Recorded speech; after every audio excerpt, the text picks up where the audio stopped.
Welcome to this geometry lesson.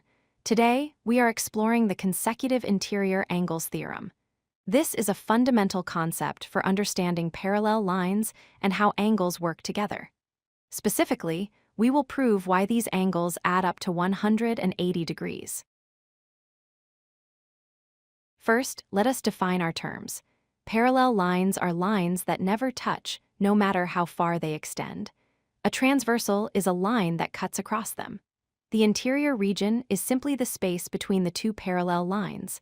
Understanding these zones is crucial for spotting the right angles. How do you spot consecutive interior angles? Look for two things. 1, they are inside the parallel lines. 2, they are on the same side of the transversal line. That is why they are sometimes called same-side interior angles. Here is the theorem itself. If two parallel lines are cut by a transversal, then the consecutive interior angles are supplementary. This means that if you add their measurements together, the result is always 180 degrees. What does supplementary mean? It simply means two angles sum to 180 degrees. Think of it as a straight line.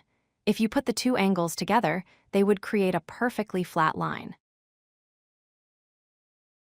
Now, let's prove it. Step 1 involves the corresponding angles postulate. Look at angles A and B. Angle A is in the top right position of the top intersection. Angle B is in the same position at the bottom intersection. Because the lines are parallel, angle A is equal to angle B. Step 2, look at the top intersection again. Angle A and angle C form a straight line. This is called a linear pair.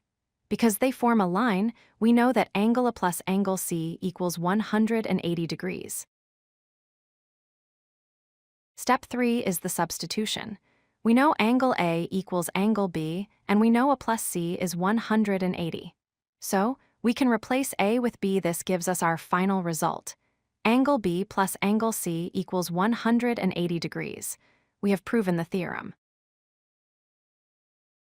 Let's try a problem. We have two parallel lines. One interior angle is 110 degrees. We need to find x. Since they are consecutive interior angles, they must add to 180. Subtract 110 from 180, and we find that x equals 70 degrees. To summarize, always check that your lines are parallel. Identify the angles that are inside and on the same side. Remember that they add up to 180 degrees. They are not necessarily equal to each other unless the transversal is perpendicular. If you like this video, hit that like button and don't forget to subscribe. Visit codelucky.com for more such useful content.